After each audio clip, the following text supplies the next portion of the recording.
All right, so this is May 28th, 2025. This is the ESIP Soil Ontology and Informatics Cluster, and today we're going to hear a presentation by Luís de Sousa on GloSIS. So take it away, Luís. Okay, thank you, Kate. It's a very busy, very busy screen here with all this paraphernalia.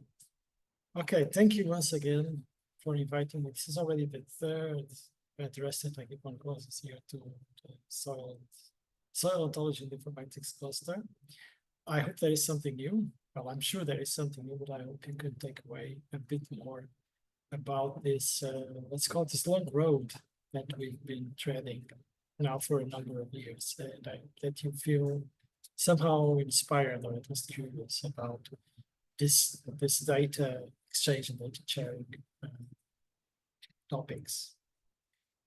Okay, so we have a little bit of an outline, nothing really too structured, but let's look at the past and where we are and where we may go in the future. Okay, so how this all started. Once upon a time, there was this thing called the Global Soil Partnership, which took place or started well over a decade ago. It was an initiative from the FAO. It had this broad goals of raising awareness to soils and their importance in our lives and in our economies. And it involved most of the soil information institutes of the world in this INSEE network, so the International Network of Soil Information Institutions. The work of the Global Soil Partnership was set along 5 pillars, working on different ways to promote soil and raise awareness. And those that are most for which GloSIS is most concerned with are pillar 4 and 5, which deal with information and data and the harmonization. And harmonization is especially tough topic because soils have traditionally been regarded in the national or the best regional scope. So here, the GSP and FAO, they were really trying to think about soils in a scale. Okay, well, we went very fast forward, but out of this work on pillars 4 and 5 resulted a consultancy that looked into existing data models,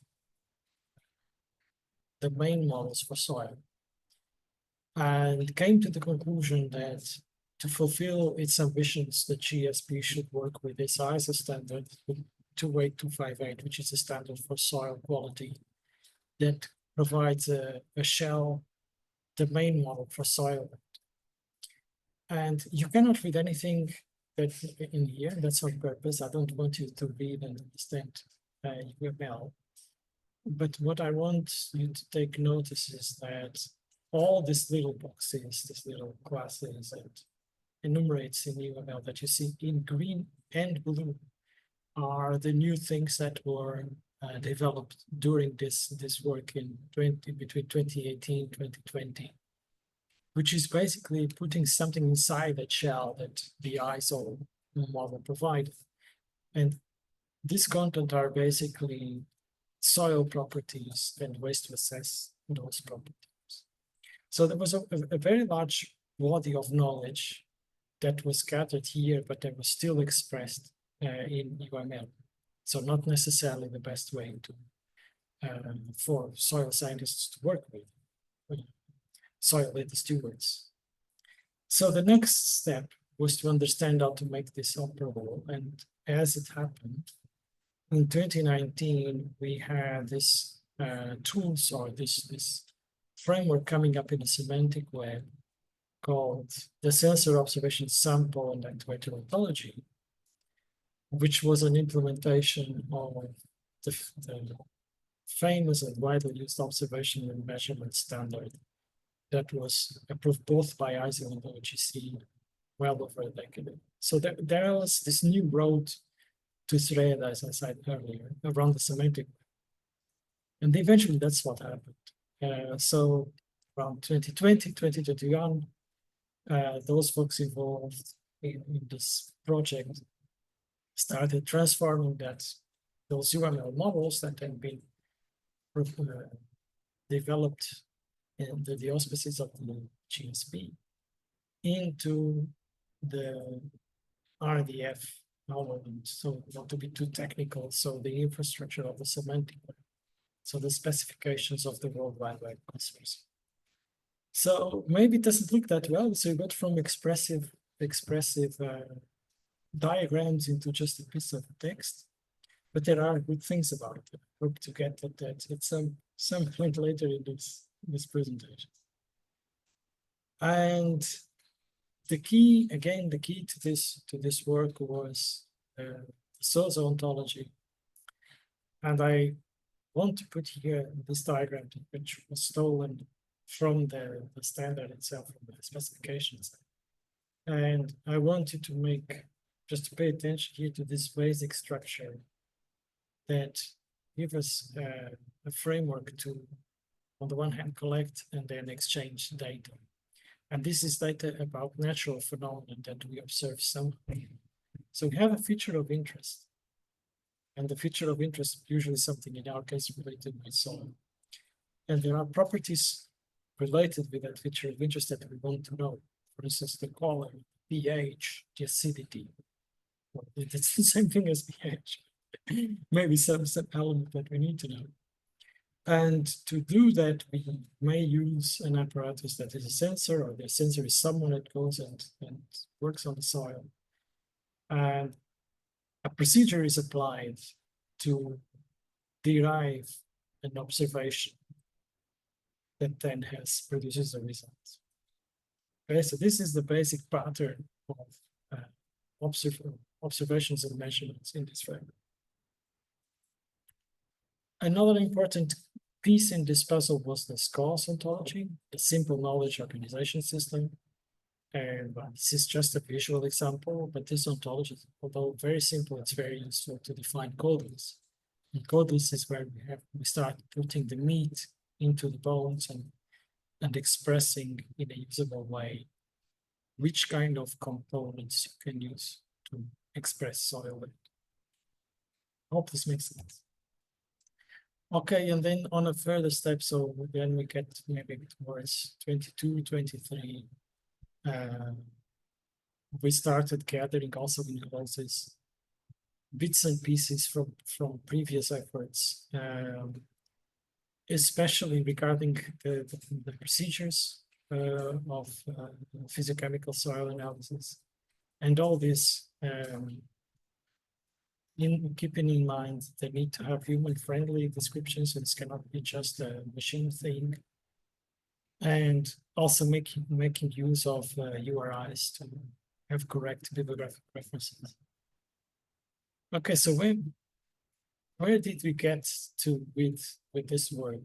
One was this. Let's start with the features of interest. So this is what we are talking about, right?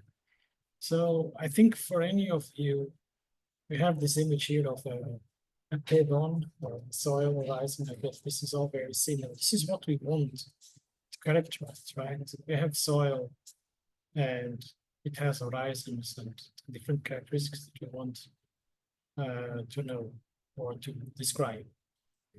And so this is expressed here in this graph.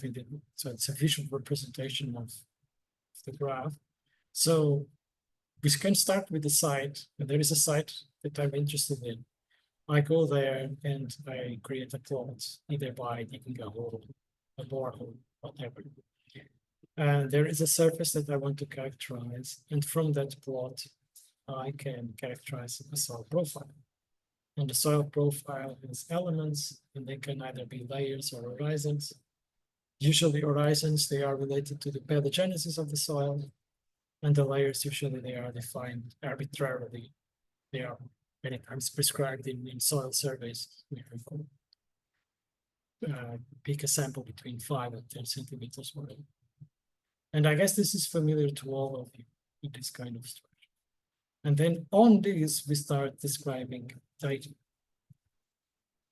So I guess anyone that has seen a presentation about GloSIS should have seen something like this before.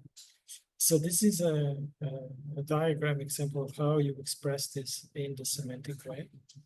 So in this case, we have a descriptive observation that can be conducted either on a layer or otherwise.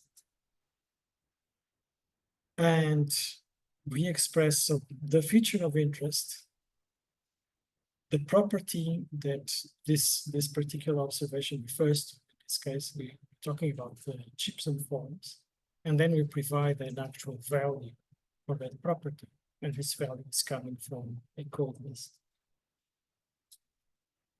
And in let's say mirroring this, we also have the physicochemical properties. In this case, we are not expressing something that we have in the code list, but we are expressing an actual value. Usually, this is what we get from wet chemistry analysis. And again, we identify a feature of interest that we want to characterize. A property, in this case, we have nitrogen, total nitrogen. And in extra, we have a procedure. So which procedure was used to assess total nitrogen for that particular feature of the soils, the layer horizon. And this will give me a result, and the result has units. Okay. So this is, I think, what I hope that is expressed, that the graph nature of this way of expressing that things pointing to from one to another, like we have nodes and arrows. Okay, and this is what then we call a knowledge graph in the semantic. Okay, so one of the visible aspects of GloSIS are the code lists. Every time I put this slide, I have to update a little bit the numbers. So we have three main classes of code lists: those that support the descriptive observations with properties and elements that were derived or collected from the FAO guidelines for soil description. Then there are also a good collection of physiochemical properties, and these come from databases such as GloSIS and the Africa soil profiles. And then we have the procedures, the assessment procedures, also encoded as codes. And all these elements, all this infrastructure of GloSIS is organized in a number of modules. It's a bit technical talk, but it's just to explain that we try to keep things tidy somehow. Because GloSIS, with those numbers, GloSIS can be maybe not heavy, but can be a place that is not so easy to navigate. Okay. All right, so why are we doing this? Why are we talking about all this weird foreign kind of concepts? So why the semantic way? So one of the things that happen is that once we start expressing both an ontology and data this way, we start getting things for free. And one of them are this option for this possibility for the automatic publication of codes in a human-friendly way. So we have here on the right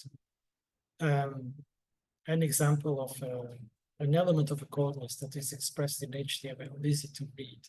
But at the same time, in the background, there is a machine-readable expression of this that so makes it accessible both by both the humans and the machine. And this is something very different from the UML diagrams. The UML diagrams they're very useful, but they are very useful to a relatively narrow segment of the people, the stakeholders around it. Okay, and this is a very important aspect of the semantic. And now let's go to the command line. So this is a bit of a joke, but I hope that you can follow. So these are some It's not screen captures, but some text that I captured from the actual command line to show you how a computer scientist interacts with something like this. So here's what is happening. I'm using some function in a triple store. A triple store is a database for the semantic web. And I'm loading this into this triple store, my GloSIS ontology. And this is awesome for one reason, is that I can query the ontology itself. And you see this piece of gibberish here, and I don't want you to understand it here. So this is a language called Sparkle that allows me to query this kind of data. And what this does is something like, can you tell me what kind of landform complexes do you know? And if I insert a query like this, I get an answer like that. So I have a collection of URLs. So URIs, and URIs serve both as identifiers, as unique universal identifiers, and both as ways to locate the actual value. And then here we have a correspondence to the actual classes that we have in the FAO guidelines for soil description for landforms. And I can do further things such as asking exactly what is in there in this ontology about landform, the landform complex code list. And I get this type of information with human readable strings, but also some kind of definition. Here we have on the table 5. So this is an old, I've run this code quite a while ago, because right now we have a longer description saying this and saying more explicitly that this is coming from this particular table in the guidelines for soil description. So why am I showing you this? Not to bore you, and also you don't necessarily need to learn about these things to interact with GloSIS, but to show you that I have the possibility of interacting with this knowledge, with this ontology, in a way that the traditional UML, etc., kind of stuff wouldn't allow me to do. And this, for a computer scientist, is really an awesome aspect of this paradigm. And we have yet more gibberish. I hope you're not so bored by it. And this one is especially nasty with a bit of black magic here that I'm not going to try to see what it does. But the message I want to tell you here is that I not only can query things that exist on my system, but I can easily create queries that go out and interact with, oops, sorry, I was trying to select text here, that interact with particular services, particular points on the internet where this database is. And this is a very, very important aspect of GloSIS and why this semantic web approach was followed. So here we have the federated aspect of GloSIS, right? And this is what brings the global bit into GloSIS. That you can have different points in the world serving data this way, and I can query all of them in the same way. Okay, and I have this particular service here, and I can have more, and my query would be exactly the same. So here, this is the metaphor. Data are no longer in silence. Okay. I hope this makes sense. You can ask me then, you can tell me then in the Q&A. Yeah, this is another slide that I present often about GloSIS. And again, this may sound a bit of gibberish, so we have this RDF here. This slide is about the R in fair. So if you're familiar with the fair data concept, this tries to convey here the idea that this GloSIS infrastructure can easily be reused. And in this case, it's just trying to show that if you have data that is very specific to your region, to your country, that you can relatively easily extend and create your own properties, your own procedures. In this case, this is a procedure for texture analysis. Yeah, I think this now has a different name. But it's just to tell you that you're not constrained at all by the kind of code lists that you have in GloSIS. You can easily extend and still complying with the same framework, express your data. Okay, I think this is the last slide, Cambridge, okay? This is another slide that you probably have seen before if you tend to use it. So at the same time that the GSP and GloSIS are going towards this direction of semantic web, we have very interesting developments coming along from the UGC with a new host of standards that are based on the Open API. And this means, in a nutshell, that now collections of special features and special features themselves can be identified and accessed on the web with URIs. So all of this starts to marry very nicely.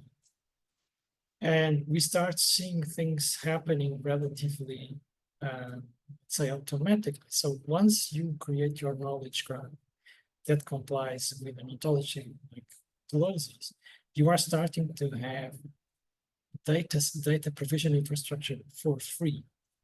Because if the data is all following the same pattern, it's much easier for computer scientists to develop applications that work in a standard way.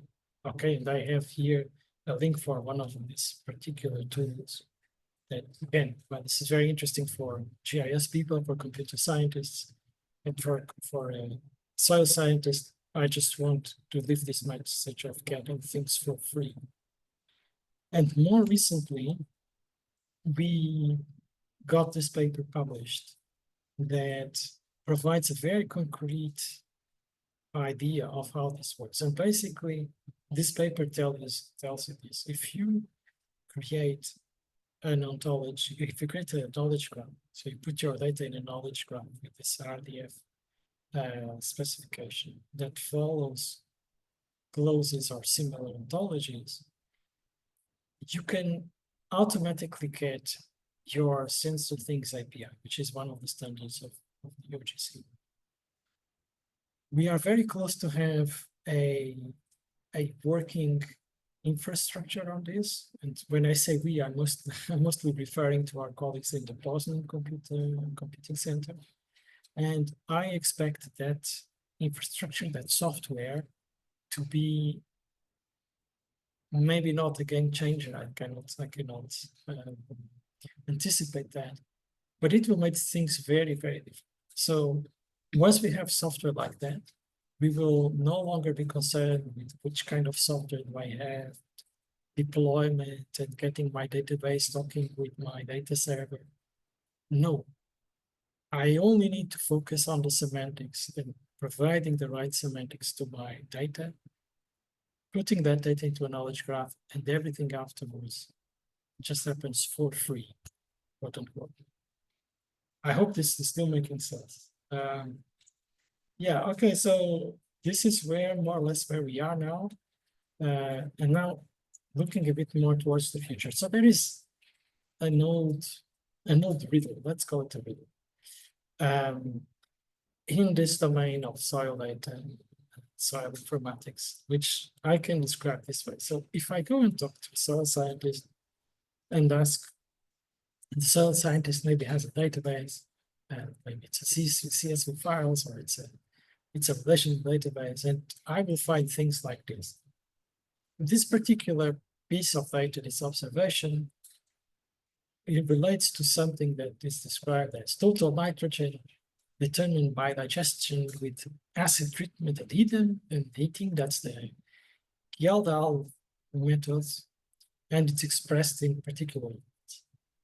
And then me, as a computer scientist, I start giving structure to these things, right? And it's this kind of the computer scientist kind of obsession with structure. Right? I start structuring that.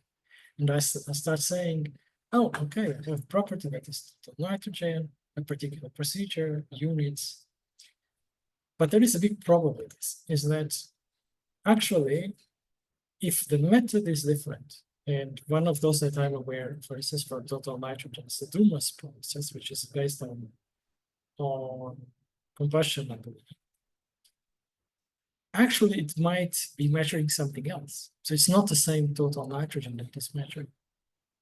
This is, I don't know if total nitrogen is the best example, but I know that this will be different with the humus method. But for instance, in particular metals and other elements in the soil, this is very prevalent, this problem.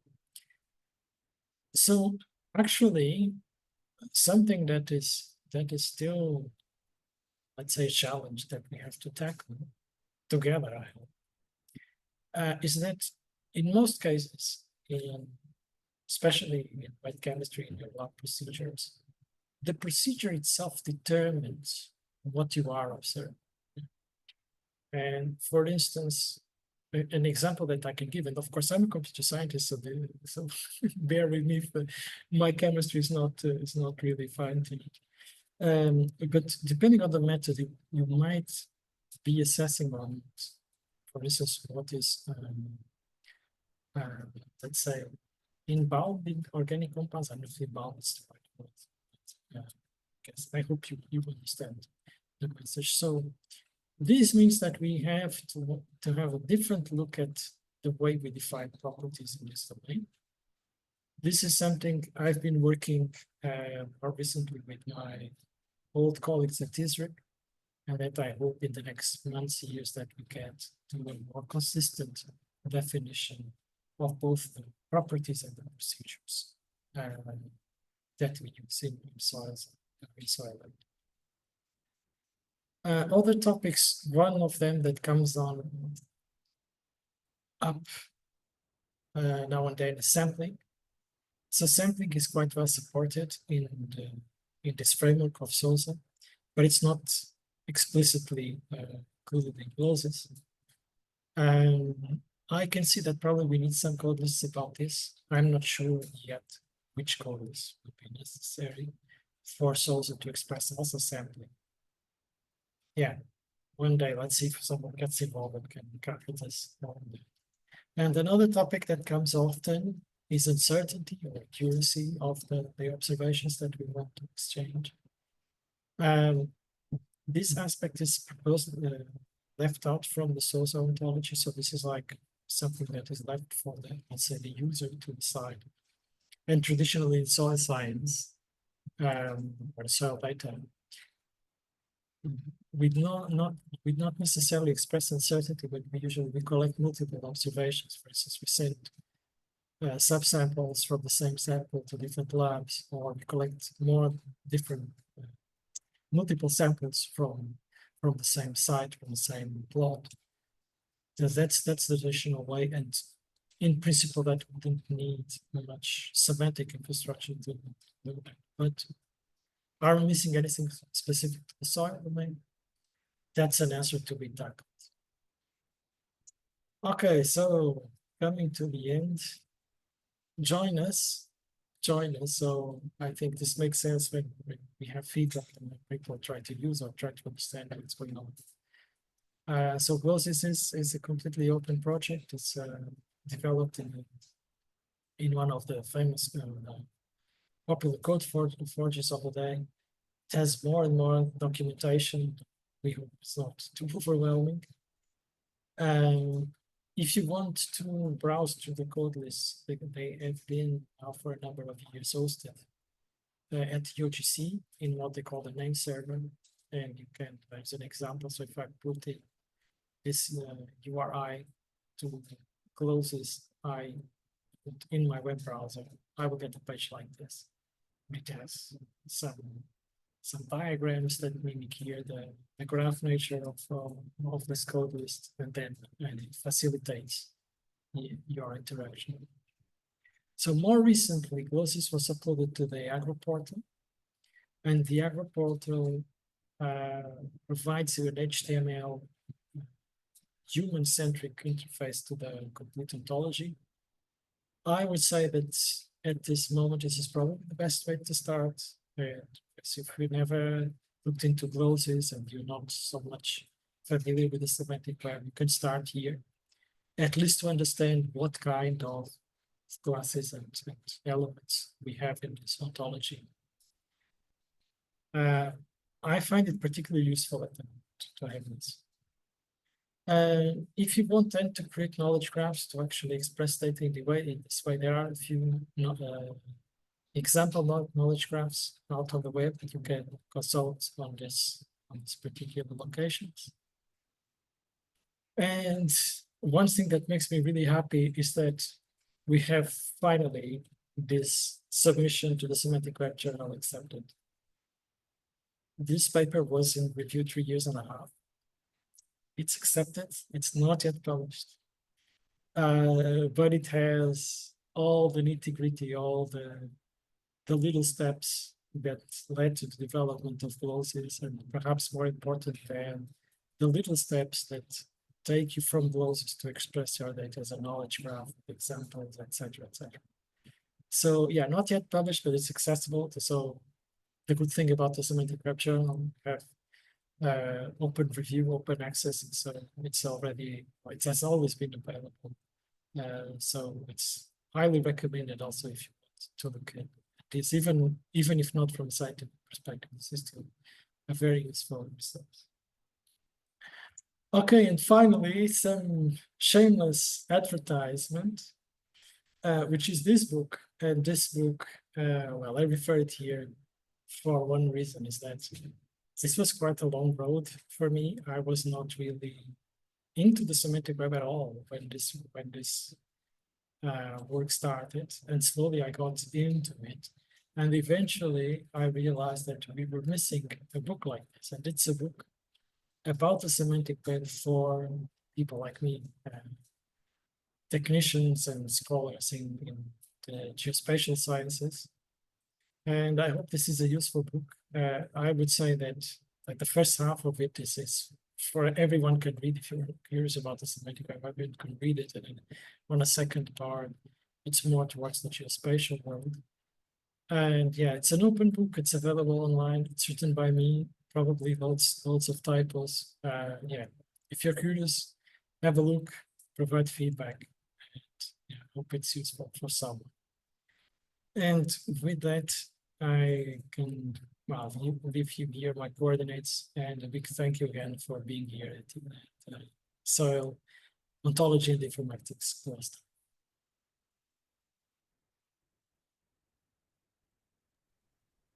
Thank you. All right, so we've got 10 minutes. I'm going to quickly see if there are any clarifying questions before I end the recording and we transition to an open discussion. So are there any clarifying questions? All right, on that note, I'm going to close the recording.